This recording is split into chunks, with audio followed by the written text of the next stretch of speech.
Smart homes అదుర్స్ reality రంగంలో సరికొత్త విప్లవం హోమ్ ఆటోమేషన్ గురించి పూర్తి వివరాలకు చదవండి రేపటి సాక్షి దినపత్రిక. కోట్లాది మంది శ్రీవారి భక్తుల మనోభావాలు దెబ్బతీసేలా తిరుమల స్వామివారి లడ్డూకు సంబంధించిన నెయ్యి విషయంలో చంద్రబాబు తప్పులు ఒక్కొక్కటిగా బయటపడుతున్నాయి. శ్రీవారి నెయ్యికి సంబంధించిన అంశంలో చంద్రబాబు తవ్విన గోతిలో పట్టం ఖాయం. తిరుమలలో ప్రస్తుతం ఆగమేఘాలపై చంద్రబాబు పరమ పవిత్రంగా భావించి తెప్పించిన నందిని నెయ్యిపై గతంలో అనేక మార్లు వెనక్కు పంపారు. నాడు నందిని నెయ్యిపై ప్రగల్భాలు పలికిన టీడీపీ నేతలే ఇప్పుడు తీవ్రంగా వ్యతిరేకించారు. తిరుమల శ్రీవారి లడ్డూ ప్రసాద ప్రతిష్టను దెబ్బతీసేలా కూటమి సర్కారు దుష్ప్రచారం చేస్తోంది. ఎలాగైనా సరే వైఎస్ఆర్సీపీని దెబ్బతీసేలా కుట్ర చేస్తున్నారు. నందిని నెయ్యికి వైఎస్ఆర్సీపీ ప్రభుత్వంలో ఎందుకు నెయ్యి సరఫరాకు కాంట్రాక్ట్ ఇవ్వలేదని చంద్రబాబు ప్రశ్నిస్తున్నాడు. అయితే ఇందులో వాస్తవాలేంటో తెలుసుకోకుండా సీఎం స్థానంలో ఉన్న చంద్రబాబు అవాస్తవాలు పలుకుతూ శ్రీవారి ప్రతిష్టను తగ్గిస్తున్నారు. తీవ్ర సున్నితమైన అంశాన్ని బజారులో పెట్టి చంద్రబాబు వేడుకు చూస్తున్నారు. దశాబ్ద కాలంగా టీటీడీకి సరఫరా చేసిన నందిని నెయ్యిని 2015లో మొదటిసారి కాంట్రాక్ట్ను పక్కకు తప్పించింది చంద్రబాబు ప్రభుత్వమే. అయితే వాస్తవాలు తెలుసుకోకుండా చంద్రబాబు తన బుర్రలో తోచింది చెప్పి అదే వాస్తవమని నమ్మించడం దారుణం.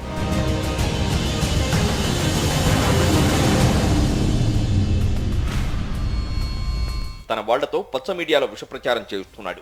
కేవలం వైఎస్ఆర్సీపీపై బురద చల్లడమే లక్ష్యంగా చంద్రబాబు విషప్రచారాలు చేస్తూ ఇంటి దేవుణ్ణి రోడ్డున పెట్టాడు.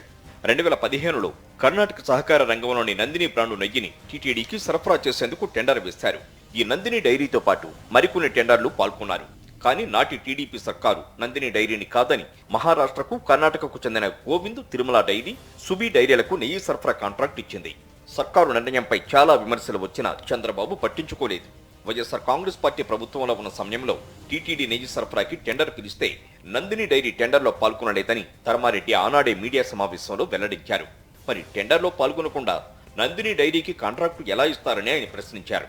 ఈ క్రమంలో తక్కువ ధరకు కోట్ చేసిన L1 గా నిలిచిన ఏఆర్ డైరీకి నెయ్యి సరఫరా కాంట్రాక్ట్ ఇచ్చింది. ఇది వాస్తవమని టీటీడీ మాజీ ఈవో ధర్మారెడ్డి తెలిపారు. ఏ ప్రోడక్ట్ అయినా కూడా తిరుమల తిరుపతి దేవస్థానం ఈ టెండర్స్ ద్వారా ప్రొక్యూర్మెంట్ చేస్తుంది. మేము ప్రతి పదార్థానికి కూడా స్పెసిఫికేషన్స్ ఇస్తాం.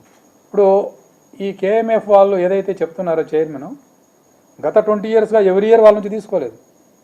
ఎప్పుడు లోయెస్ట్ వచ్చారో వాళ్ళు అప్పుడే తీసుకుంటున్నాం తప్ప ప్రతిసారి వాళ్ళు లోయెస్ట్ రాకపోయినా పిలిచి మీరు ఇవ్వండి అని చెప్పడం లేదు. ఇది ఏదో మేము కేఎంఎఫ్ను రిజెక్ట్ చేయడం కాదు. ఇది టెండర్ ప్రొసీజర్ ప్రకారం పోతాం. వాళ్ళు L1 వస్తే ఇస్తాం. L1 రాకపోతే L1తో మ్యాచ్ అయ్యేటువంటి ఒక ప్రపోజల్ వాళ్ళు ఇచ్చి L1 ఒప్పుకుంటే ఖచ్చితంగా ఇస్తాం. 23 మార్చి టెండర్లో అసలు వాళ్ళు పార్టిసిపేటే కాలేదంట. మేము ఎలా ఇస్తామండి? తిరుమల శ్రీవారి చెంత ఎవరు తప్పు చేసినా దొరకడం ఖాయం. కాకుంటే కాస్త ఆలస్యం అవుతుందేమో అంతే. రాజకీయ లబ్ధి కోసం అపచారాలు చేయడం సరికాదంటున్నారు సామాన్య భక్తులు.